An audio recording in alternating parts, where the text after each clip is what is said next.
What's up, everyone? I'm Nathan Graham Davis, and I'm going to re-break in as a Hollywood screenwriter.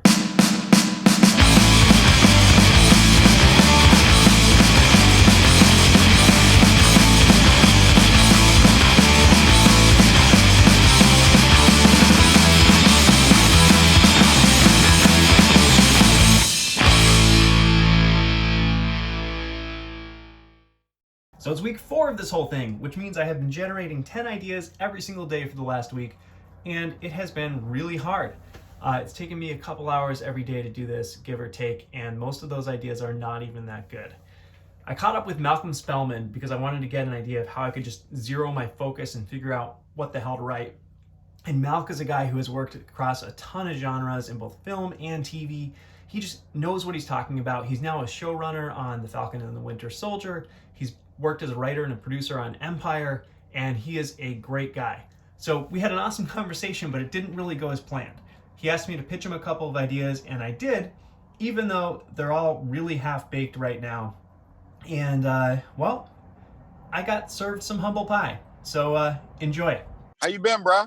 I've been good. You can hear me okay? I can't hear you. Fuck. What's going on here? Oh, wait. Hold on. Can you hear me? I cannot hear you. All right, hold on. Hold on, let me try something. Here, how's this? Can you hear me? No. There you go. All right. You know what? I was trying this lav mic, but forget it. We're just gonna skip that. It's not gonna work, Nate. You failed. You failed at the net lab mic. Well, that's okay because I fail at a lot of things, and just figure it out as I go along. But that's life.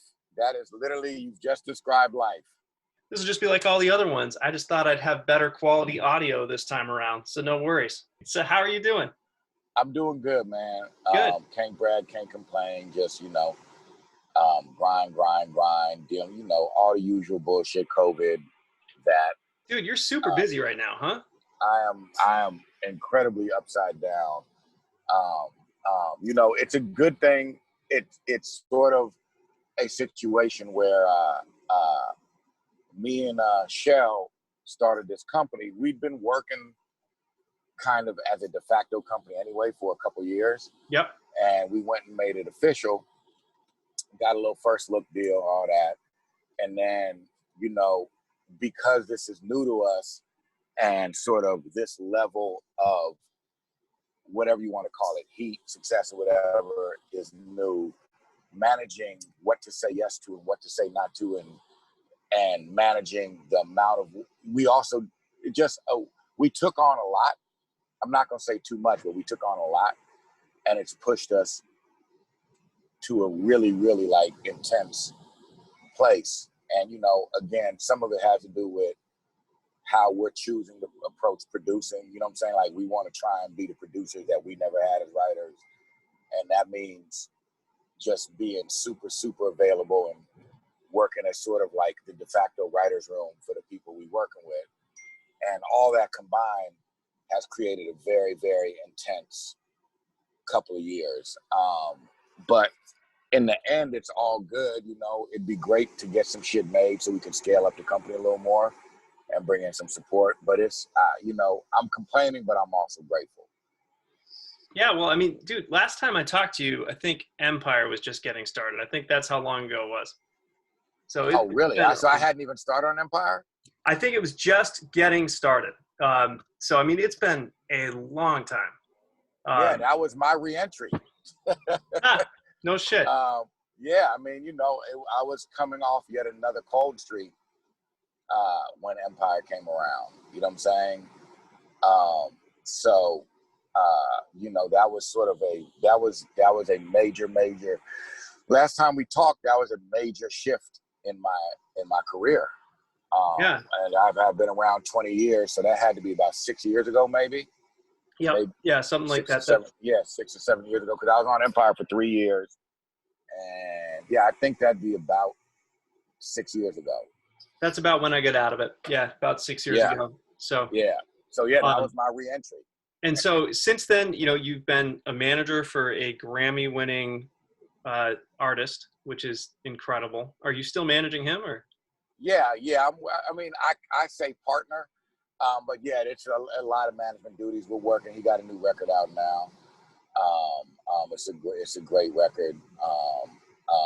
I'm less hands-on now than I had been before, but he's also more fully operational. Yeah. I was just going to ask you how much sleep you're getting, but I think that answers it for me right there. Yeah, it goes. I'm gonna tell you something, Nate. I slept less when I was not working because of how stressed I was and how much work I put into getting work. Like I'd wake up. I still maybe once or twice a week at the most, I'll wake up at like 3 or 4 in the morning just because, my mind's active. But in general, I exhaust myself every day and I'm sleeping pretty hard. Plus, the weed gummies are a new amazing thing in They my do help. life. Can I hear about re-entry? I mean, I get it. I think I Yeah, got a dude, this sense is of it. this is just me kind of. So I'm getting back into it, and it's going to be a grind, obviously, right? Like I have to completely re-break in, starting with a new spec, and then just start hustling all over again, almost like nothing had happened before. Just That's it's been right. that long. So I thought I could take some of the grind out of it, hold myself a little bit more accountable by just documenting the whole thing really publicly and transparently. And also, it's a super cool way to just reconnect with people that I haven't talked to in years, like yourself. And so I've got kind of a really organized path I'm taking this through. The first couple of weeks were just kind of immersing myself in the process again. Now I'm generating a shit ton of ideas to try and figure out what I'm going to focus on for the next several months. And I'm just going to take it through that outline, draft, rewrite. I think that's going to be great for writers, man. Yeah. So it's a lot of work. I'm getting up at 4:30 every morning to make sure it's getting done, but it's working. So you got kids and stuff now? Yeah. I definitely had one last time we connected, but the second. How old is your oldest? So he's 10, dude. Okay, so yeah, you had a baby. Yeah, man, a lot has changed since then, for sure. But so I'm diving back in, and I kind of wanted to talk to you about something that I think is really hard for most people to kind of pin down, but I feel like if anybody's got this, you might have pretty good thoughts on it. And that's really just kind of like what makes a great movie idea that's worth investing all that time in terms of a spec,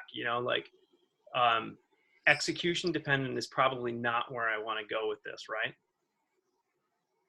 It's interesting, man, because so much has changed and so much is still the same. Like it's been like, I remember I got on 20 years ago and there had just been a major sea change, which is the spec market died, but people hadn't yet called it DOA yet, right? Right. So, I remember being told by one of my agents, look, man, if you don't like none of these assignments you're going up for, you can just spec. I got clients that make a living off specs because they hadn't realized, no, that shit is done now. You know what I'm saying? And it was I went into a first, legendary, the thing that sort of the cold streak that followed that is what defines me as it just devastated me. I went 4.5 years with no work after trying to. 4.5 years with zero work?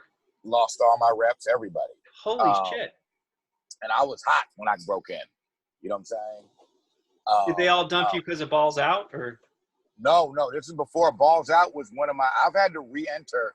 That's why I think your thing is such a good idea. Like, I've had to do my version of re-entry 3 times now. You know what I'm saying? My career's died a few times. There's the first time you come in, then the worst cold streak I had was 4.5 years because I took myself off the market so I could write specs because I didn't like none of the assignments I was up for. And my agent left the business. The whole town had changed. Specs was done. And the execs that once cared about me didn't care about me no more. And eventually, I was butt naked without nobody. And that was difficult. It was awful because I went to that directly from being hot to that. You know what I'm saying? It was devastating. And then right when you were talking about when I went on the Empire, I was hitting another cold streak. You know what I'm saying? Like, Balls Out was written to try and break a cold streak. and it just created like a little flutter. You know what I'm saying? Like I got to pay a couple bills, but I wasn't really on until Empire, and then I had to turn myself into a TV writer after that, which was the best thing I ever did. So you're still liking that a lot, huh? Because it's been 6 years now, huh? Yeah, you just can't compare it. I mean, I'd always written pilots and shit like that, and even my first samples, even though I broke in to be a feature writer, I was writing samples of like, this how long ago it was. I was writing samples of Seinfeld and Friends. This is before because I tried to work. It took me 7 years or something like that to break in. So, I was writing all that stuff. So I always wrote TV shit, but I saw myself as a feature writer until, Empire. And that just changed, like working with other writers in that way, being able to tell stories it's just a completely, in my opinion, different approach to so you don't storytelling. identify as a feature writer anymore? Like you think of yourself as a TV writer? Nah, features suck. I still work in features, but features are now a thing. I try and keep it at, I only work with people who want to work with me. And if we see eye to eye on the project, and it's not a ton of those people, I mean, I keep there's enough that I always have a feature gig or two going, but I won't go up for jobs no more. I made the mistake of trying that one high profile project that came around. And then I found out through the grapevine, and I told him, I was like, I don't do that rat race thing anymore. We're in a time now where, and I've done enough.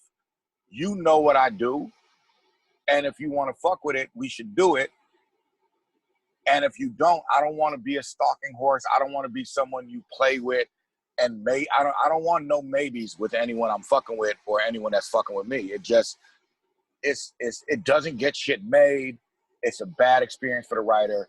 So in general, for features, it'll only be, it's this. Malcolm, we want you for this reason. And I say, this is what I can do in that space. And if they say yes, boom, we go. And it leads to a great relationship. And if they don't get it, like if I'm getting overhaul notes, like if someone says, hey, Mal, we want you for this project, and I give my take, and they're like, great, but we have some notes, and the notes are a fundamental shift, and I don't see where that's going. I don't want to try and find it. No, I just, it doesn't lead to good shit. It doesn't, because in features, we're about to bring this back to you. You got, it's always been tough, Nate, but I don't know, man. I just like that poking around in the dark with other people that are poking around in the dark is bullshit. Once you've experienced, like, even working with Marvels, even though that wasn't a feature, it was Marvel feature people, right? Yeah. Once you've experienced people who got fucking flashlights, you don't want to poke around in the dark no more. You got your little flashlight, and they're telling you, hey, put that flashlight down and let's search in the dark for another flashlight. No. If y'all don't have one and I don't have one, go do that shit with Nate. You know what I'm saying? So anyway, what makes a great spec? I think it's more open now. Really? I think there was a window that's just ending because, movies are dead kind of in a unique way. Go try and see a movie at a movie theater, and what happens? You can't get in. It's illegal. Yep.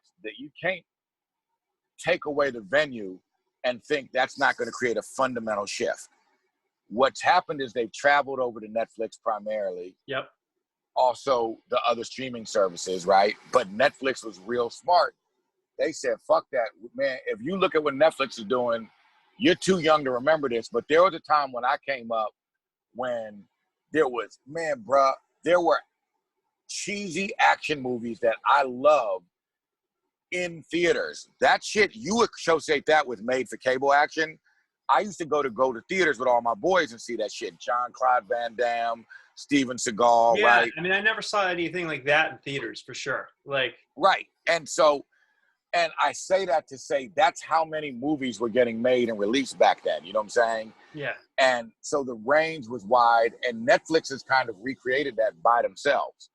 So almost any fucking movie is viable now, which is when you was trying to do your thing, that wasn't really the case. You know what I'm saying? You really had to hit narrow targets, 4-quadrant, action, genre. Like there wasn't a lot of room to fuck around with things that blended genres or were outside the box, because the view was coming up right when the business was really constricting to this stranglehold moment it's at now, and Netflix hadn't become single-handedly the equivalent of 3 or 4 studios put together with what they're doing.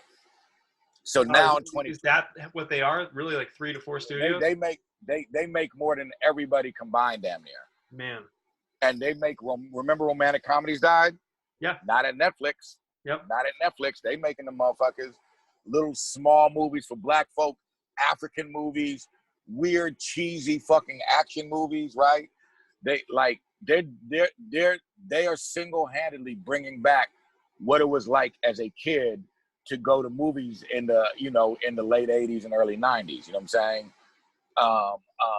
And so I would say to you, what makes an awesome movie is the same shit as when you were here before, but now a bunch of new shit. You're supposed to help me narrow this shit down, dude. No, it's wider now. It's wider now. Now it's more on the writer to have a vision and be specific about. Now, I hate using this word, but I'm about to use it on you. Now voice matters more than it used to. Sure. Right? Because if you create something that has a signature pulse and vibe, that has a value to Netflix. You know what I'm saying? They know with their algorithm shit, they know who's gonna feel that. You know what I'm saying? If you make something that's niche, I mean, bruh, they doing African movies, like they're doing everything over there. So do you mean like it's really more important now than ever to brand myself as a certain type of writer? Like to be the guy who does this? It's about, no, not them days. That's when you were coming up. Right. That's still valuable. That's still valuable to your agents, but it's less important as far as what's getting made. And by the way, if someone else comes on here and says Malcolm's completely wrong, that is possible. I could be giving you terrible advice right now. Okay. But from I base this. Go on Netflix and watch their movies. That shit wasn't being released in theaters when me and you was talking before. For sure, but they're putting and they're making it, and they're making small indie movies, bruh. And they are making so many of them, they're an industry by themselves. Like, yeah. Netflix isn't just some shit where it's like, oh, I'm only getting one shot. You're getting one shot at a place that makes probably as many movies as 2 or 3 studios combined. You know what I'm saying? Yeah. So now what I look for is shit that has a signature vibe. Like if I'm looking at what you do, you used to like write action shit, right?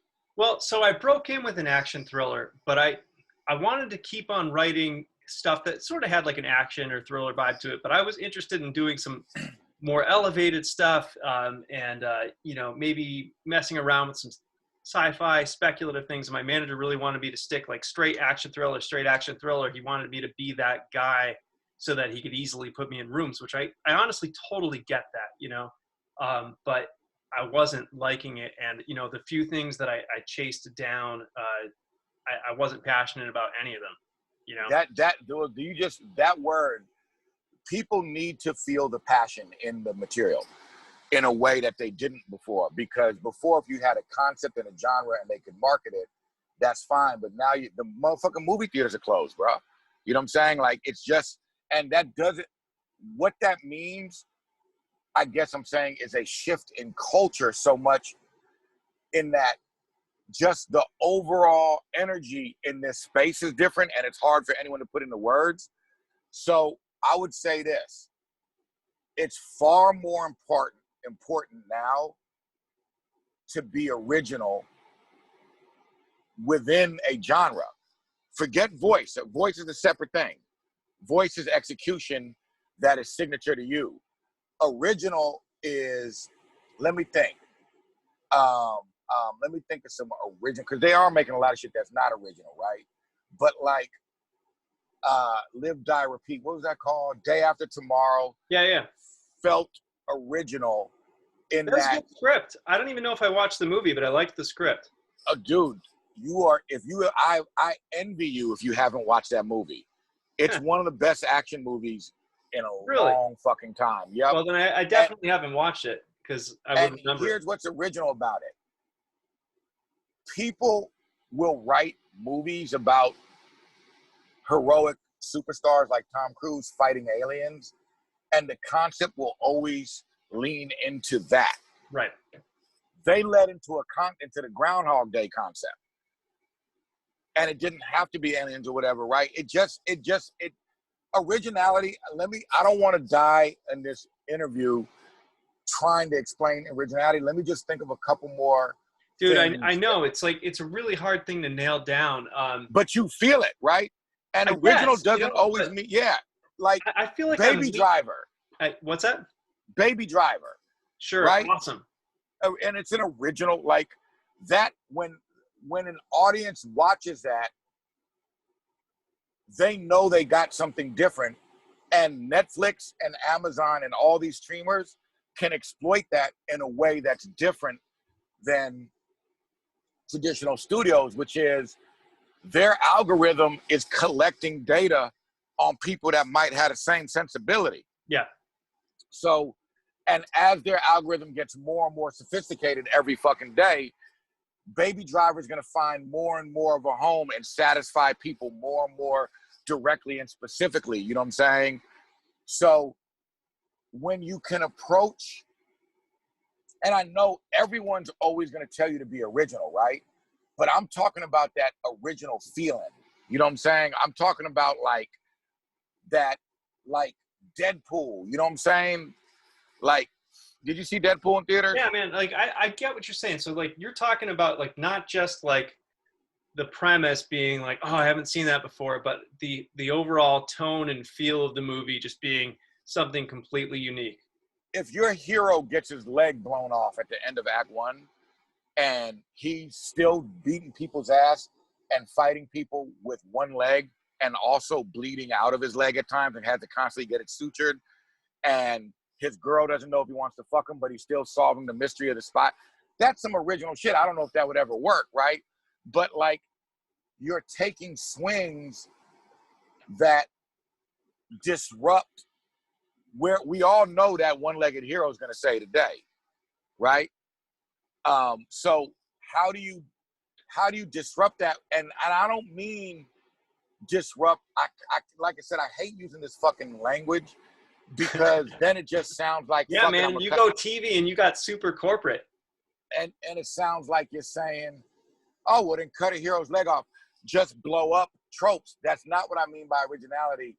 I just mean that Die Hard Inna is not original, right? Die Hard Inna, but midway through, it turns into a love story is original. I don't know if that would work, right? But like being daring, not just as far as like daring doesn't mean you cut a dude's dick off and stick it in his mouth. That is daring, right?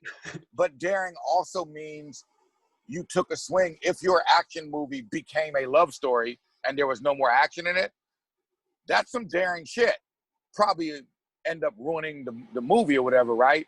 But it's original and daring and takes the audience to a fresh place. And that goes hand in hand with that word you used earlier, which is passion, which I think is passion and specificity is really starting to flourish in this business, in TV and film. That's interesting that you say that, dude. So like a good friend of mine, Mike Morin, just finished a pilot, which is a little out there. Like it, you know, it's definitely different, but it's super good. And I can't say who it is yet for obvious reasons, but he was querying managers and producers and getting absolutely nothing. And he queried the actor directly that he wanted to target for this.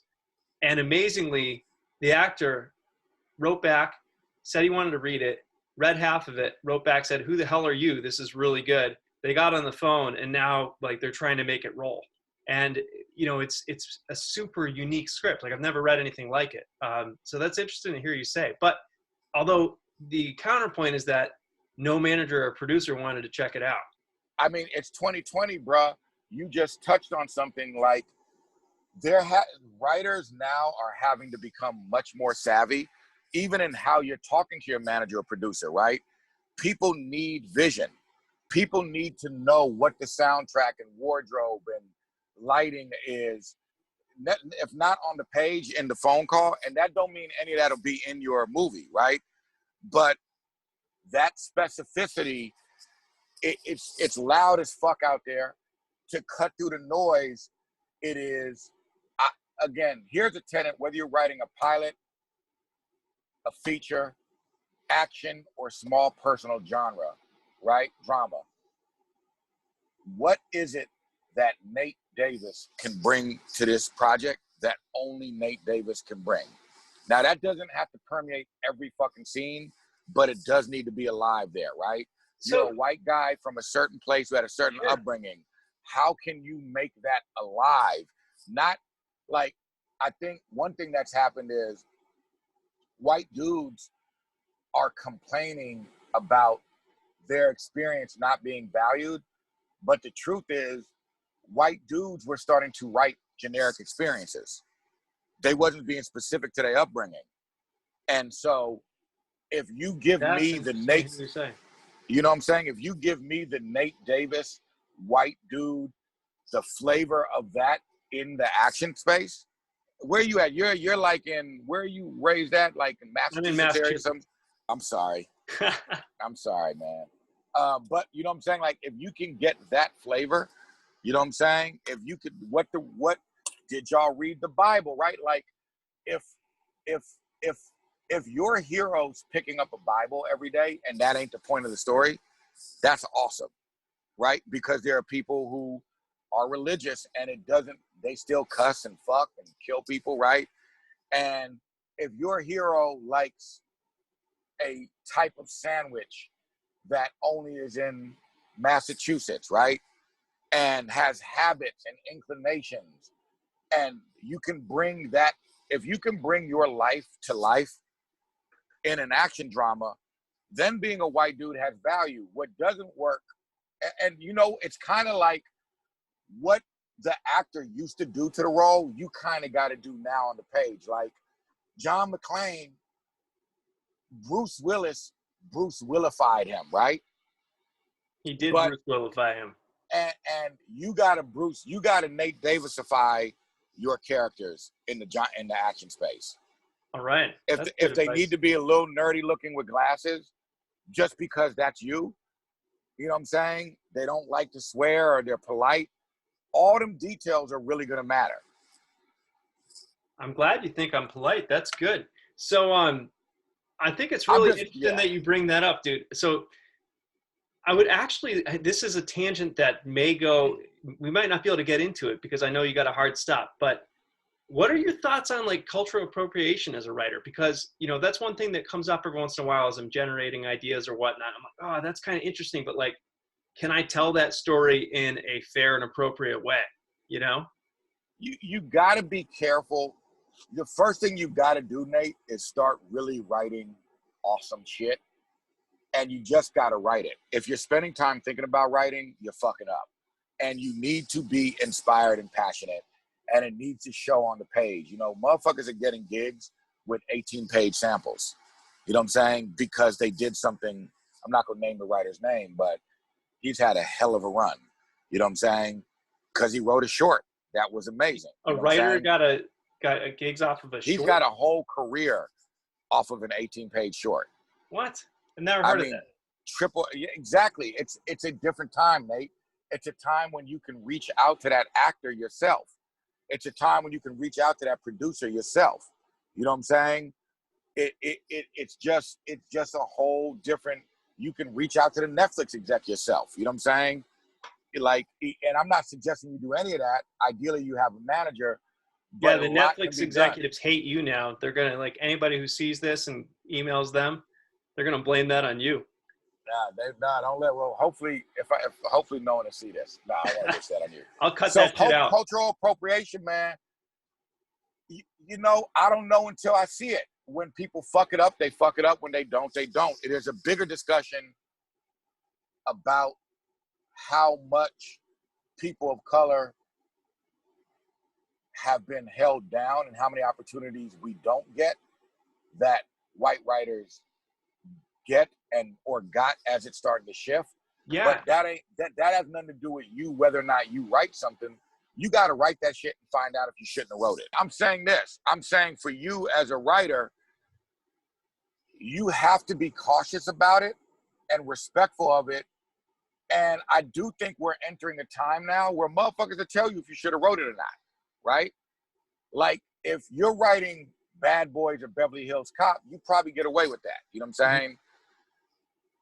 The deeper you go, the more it does turn into, do you even know what the fuck you're writing about? You know what I'm saying? Sure. But don't hamper yourself.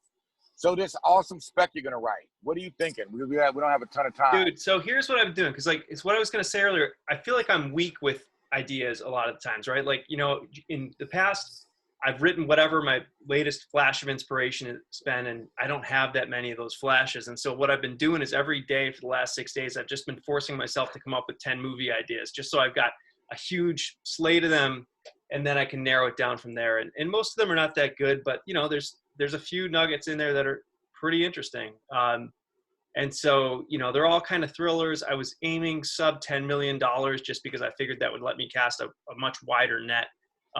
You know, does that sound right to you? Yeah, that's not a bad thing, especially while there's still COVID restrictions and shit. Sure. It's really painful right now. Yeah, it's hard, man. So keep going. Yeah. So, I mean, you saying you want me to bounce a couple of these off you?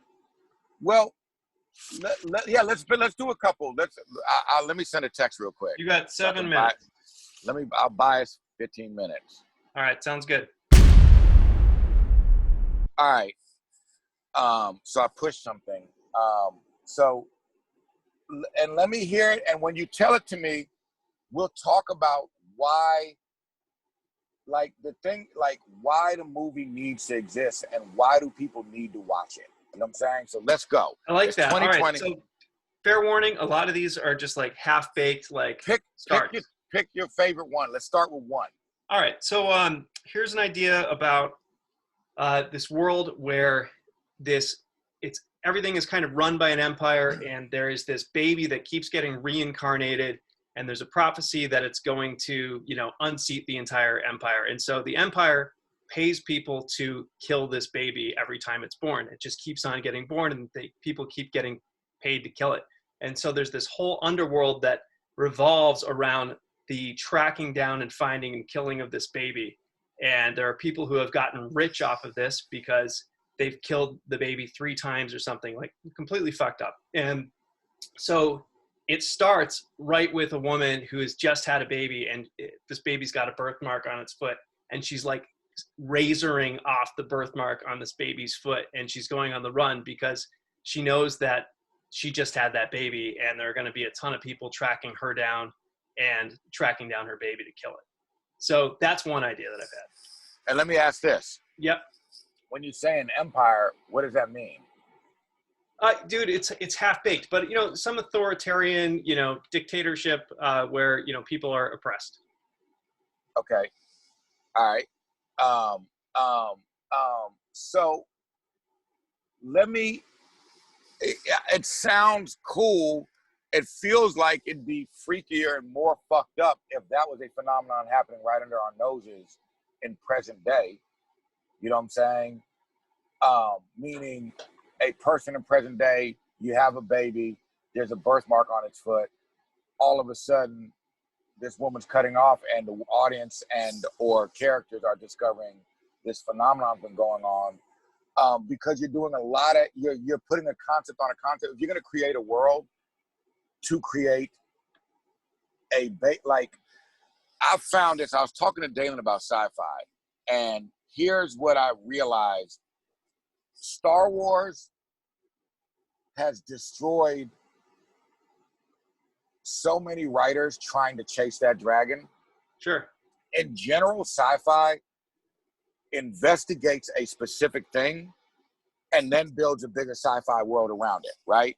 And that specific thing keeps it contained and from being as sprawling as Star Wars is, which is hard to pull off, right? And this, Yeah, and this one would be tough anyway if I'm trying to keep it low budget, right? Like that's definitely one where I'd have to really think hard about how to restrain it to make it feel like all of those things, right? And still keep it under 10 mil.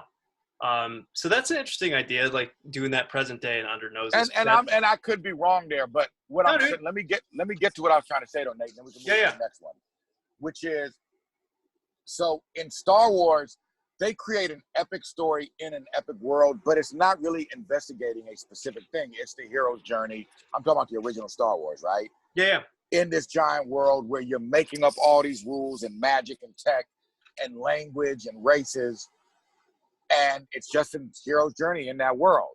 And people chase that dragon, when more often than not, from Inception to Minority Report to Looper to whatever, people are picking one specific thing that the sci-fi thing is investigating, and then you can have lightsabers and shit around all that, but you have the thing. What about the story of a cop in a world where they can predict crimes in the future and exploring that? There's flying cars in Minority Report. There's the billboard, you know what I'm saying? Sure, same with iRobot. You pick a thing that you want to investigate before you build this giant tapestry around it, and that thing is your home base that you always come back to. Because when you try and write Star Wars in general, it gets sprawling and messy. So when I hear your idea, you're first gonna have to build a world, this oppressive empire. That can contain it, yeah. Well, no, I'm saying if I take your original idea, what you've burdened yourself with is, I now have to build an alternate oppressive world, right? So that then I can say that in that world, there's this baby that's born. I'm introducing a phenomenon that could exist in any world, but I'm building a world to exploit that phenomenon. Whereas Minority Report is picking a thing that exists right now, crime, right? And investigating that in the future and then building the world. I don't know if that makes sense, but okay. So what's your next idea? You're saying that I've got like two separate ideas there that I'm trying to explore at the same time. I'm not saying it couldn't work. I'm just saying in sci-fi, when you can reduce it to, it's a world of robots, and for the first time ever, a robot has killed. Sure. Right? That's iRobot. Now the audience knows what to focus on, even if you're going to do laser guns and flying cars and all this other shit, right? And people with mental powers, the audience has a thing to focus on, and there's a thing the writer and director are investigating that keeps this thing under control. Cool. And yours, anyway, what's next? Yeah, dude, I'll hit you with a couple more. So another one probably called Doxed, about a hacker who helped rig an election and then gets doxed by somebody else so that everybody knows that he helped and is suddenly, under fire. And so that he finds that there are a lot of people that are trying to kill him now. And the person who doxed him offers to help, but only if he'll help undo everybody who, hired him in the first place. Does that make sense? Did I explain that well? Yep. It's a spy thriller. So set in the world of doxing. And what made you want to write this? That came up, I was just trying to narrow in on maybe some spy and political type stuff. And I was thinking what hasn't been done before, So it works. Let me ask you this. It works fine, right? Let me ask you this though, Nate. I think, do you ever watch a movie and say, oh my fucking God, a thing roars up in you and you're like, I would have wrote this version of it. For sure, yeah. Do that. Do that movie. Do that. You know what I'm saying? Because, again, that actually, the Doc's spy thriller of like, you'd have to get into why this character starts off as someone who does something really shitty, For sure. and then it's forced. And it's kind of, the Matrix has a little bit of it too, like someone with a skill. I think that's a good idea, right? Yep. But what I'm also looking for is, like, I got a buddy named Steve who's a writer who's obsessed with politics, right? Yeah. So if he had your idea, I guarantee you it would have also been attached to why the movie needs to exist, because he'd have been like, I'm so fucking tired of people who feel like this and feel like that, and this, you know what I'm saying? It would have had that passion embedded in it. Yeah. And right so now, you didn't read that from me, huh? No, because maybe it's just the way you're presenting it. Are you a political junkie? No.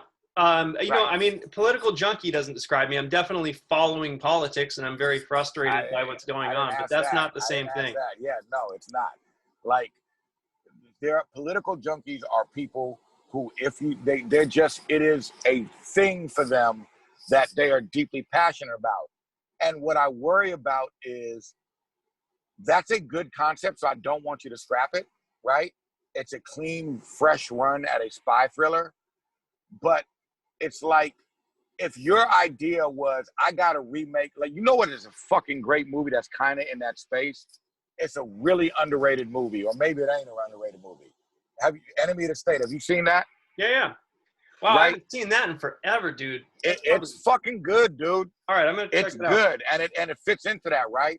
But what I'm not hearing from you is that, let's say you were a political junkie, or let's say here's another one thing I'm not hearing from you.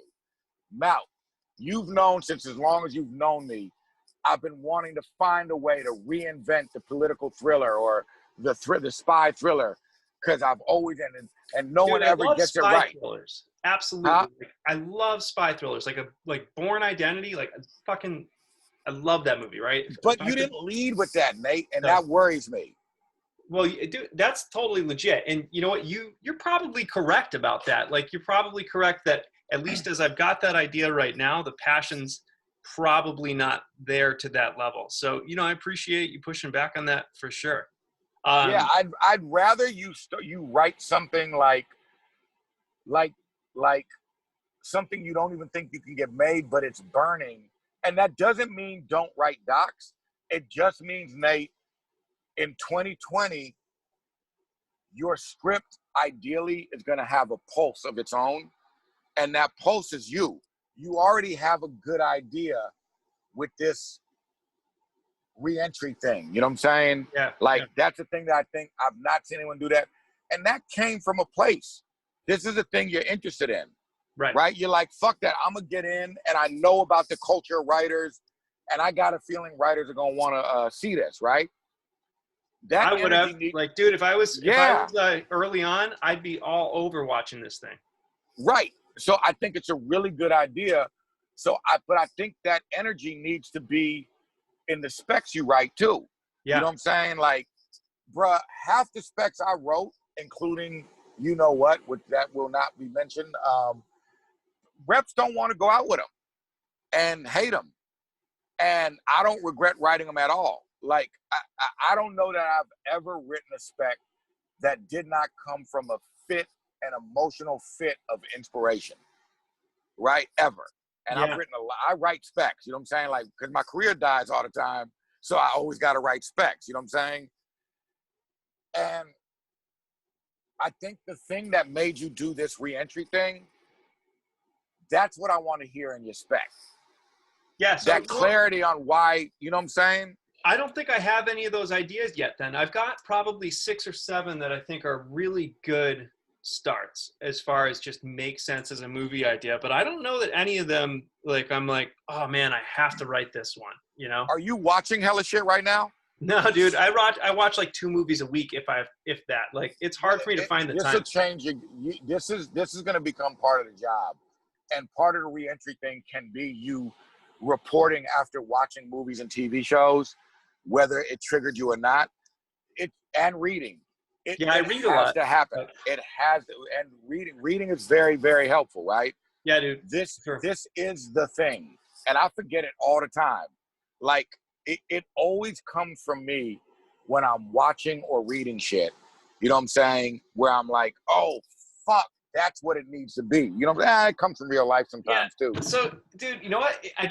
So you call it, you're like, you need to be like the nerdy Nate Davis guy in the glasses, right? So the stuff that I've been reading and loving is like, you know, so I just read this nonfiction book by Bill Bryson called A Brief History of Nearly Everything. And it's just basically like this really, it's like, he's like the Kurt Vonnegut of nonfiction writers. And he wrote this awesome book on science from like the Big Bang onto us, right? And it's awesome, you know, and why'd you love it? And it just because like I love to geek out on science stuff. And so that's why I like interesting little sci-fi ideas. And you know, I should Did you like The Big Short? What's that? Did you like The Big Short? I don't even know what that is. That movie that Adam McKay made about the financial collapse. I don't know what that is. Yeah. You should watch it. The Big Short. Because the method, it's very academic. You know what I'm saying? And Adam McKay, you can see by every single thing he's doing, is obsessed with politics, right? Yep. And society. But I bring that one up because that's basically just all it is a fuckload of research in the form of a movie. Okay. Right? So like The Brief History of Nearly Everything, if you like to geek out on shit, that can happen in movies, bro. Right? Yeah. An audience can be, watch The Big Short. Sorry, I didn't mean to interrupt you. Keep going. No, I don't think you did. But you know, I mean, yeah, the last script I wrote, which didn't do anything, I got a ton of referrals on it, but they didn't go anywhere. It was this sci-fi thriller called The Continuum, and that's like, it's a time travel movie about the guy who invents time travel, but it's really different and contained, and it's fun. And that was a lot of fun, you know, and I enjoyed doing the research necessary to kind of make it feel like it made sense. And you know, that stuff's cool. But like, you gotta, there's an itch you're not scratching. Like, you're coming up with concepts, right? And I'm not saying them days are over, but in general, them days are over, at least for new writers, right? I can hear you talk about that book you read, right? And instantly there's a fucking energy there. Yeah. And you gotta find that in the feature. And it can come from the character. It can come from the topic. It can come from the concept. It's enough to say, like, when you watch them John Wick movies, right? Yeah, for sure. There's a passion for action there. Yeah. Like, it's conveyed to us. Yep. Right? Now, every movie wants to do great action, but in John Wick, they showed up for that shit. Like, that's why we're doing this. Why you're writing this spec, I gotta feel that. I gotta feel the brief history of everything energy. I gotta feel that in your pictures. All right, so now I'm gonna have to jump because I'm getting text messages. That was awesome. So thank you. I mean, you know, it's not necessarily the advice I thought I was going to get, but I think it helps point me in the right direction. We can do another one of these too. I'll do them regularly with you. You know what I'm saying? Yeah, man. Let's catch up again. Just keep hitting my team up. That'd be awesome. I'll get my microphone to actually work that time. All right, dude. Dude, thank you for your time. I appreciate it. Later. Malcolm is such a good guy, but this writing shit is hard. And I am on week 4 and already hitting some roadblocks, and I am just getting into the creative side of things, right? And of course I'm putting this out there publicly, which is weird because it just kind of puts all my neuroses out there and amplifies my opportunity for failure. And I've got one more week before I'm supposed to figure out what the fuck I'm writing, and then I am supposed to be outlining. And all of that feels really daunting right now. And Malcolm was right. Like, I wasn't passionate about the ideas that I pitched him, and honestly, you could say the same thing for really the first 60 ideas that I came up with. And you know, it's true, like I came up with these pretty quickly. I would come up with something and then jot it down and move on because, you know, coming up with 10 ideas in a day is hard. So, for what it's worth, this has actually worked for me before. Not with screenplays, but with short stories. Like, with short stories, you finish them so much faster than a spec script, you know? With short stories, you're done in 3 to 4 weeks, and then if you want to keep that momentum going, you got to write the next one. So you need ideas in the hopper ready to go. And so what I ended up doing was I would just force myself to generate 3 of them at a time, and it kind of worked. It worked really well, actually. Usually one of those would be good and worth writing. And I think what made it work is that I was trying to generate a volume of short stories about artificial intelligence. Artificial intelligence scares the hell out of me, and I simultaneously think it's awesome. And, you know, I think having that focus and something to just narrow my brain and all of its tangents and get it, you know, honed in on one thing, that really helped me come up with good ideas. And that's kind of what I did for the first 60 here. You know, I would I'd focus on a thriller in the $5 to $10 million range, and then I would add an additional limitation every day where I'd say, okay, I'm going to write contained thrillers today, or I'm going to write thrillers about the afterlife or neuroscience or whatever. And you know, I came up with plenty of ideas, but again, I wasn't really passionate about them. So after I spoke with Malcolm, I sat down and I made a list of all my favorite movies from the last 15 years or so. And what I realized was that even though these spanned a ton of genres, almost all of them had this kind of same running theme of this relentless pursuit of an obsession. And I thought about that, and I realized that I really kind of relate to that, because I am somebody who's been going after this elite career as a screenwriter for years and years and years. And I have sacrificed a lot over the years to pursue that, including some things that I'm not really proud about, like time with my family. And you know, here I am again, just doing it all over again, telling myself that it'll be different this time. I'm going to be, you know, a really good dad and husband and not sacrifice all that time again. And you know, maybe that's true, but that fear is still there, and so I still relate to it. So after that, I kind of realized what I needed to do, and I sat down and I wrote down my next 10 ideas about relentless pursuit of obsession. And I cared a little bit less about genre, a little bit less about budget, and I just went after that. And you know what? A couple of those ideas are really good, and I really like them, and they're a little more execution dependent than I would have liked, for sure, but they're interesting to me. So, you know, I think I'm on the right track. I don't know for sure if I'll pick one of those yet, but I feel like I'm getting closer, and that's good news. So, yeah, that was a helpful conversation, a humbling one. You definitely got an insight in how fucked up my brain gets as well, but, you know, I'm glad that I had it, and I'm glad that I had an opportunity to, you know, listen to some really good feedback there. So anyway, for week 4, I'll give you my action steps, but you know, you might find that you want to do something completely different, because the stuff that I did this week, I don't know that it worked that well for me, at least not until I had that conversation with Malcolm. So, you know, for what it's worth, give it a shot. So, read a script. As always, you need to be reading every single week. This week, read something off the 2019 Blacklist. It's a good idea to stay on top of what Hollywood thinks is the cream of the crop. Number 2, generate 10 movie ideas every single day for a week. Or don't do that, because you know what? It may not work for you. But whatever you do, it's time to start focusing on idea generation and what it is that you are going to be writing for the next several months of your life. And on that note, Daniel English, you got a copy of Malice and Mistletoe on its way to you, man. Thank you so much for getting in touch, and all the best to you on your writing. For this next week's giveaway, you just saw Malcolm Spellman riff on some crazy batshit off-the-wall ideas, and that's what I want you to do. So come up with your craziest, insane idea that you're probably never going to write in a million years, but that it should at least exist in the form of a YouTube comment, and drop it into the comments. I'll pick one of you, and I'll send you a copy of Malice and Mistletoe.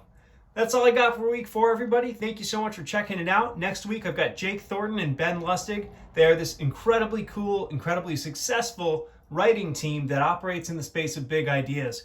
We are going to talk about how you take that initial idea and start to flesh it out into a story. I can't wait for this one. Make sure you subscribe so that you don't miss it. I'll see you next week. Smash cut to black.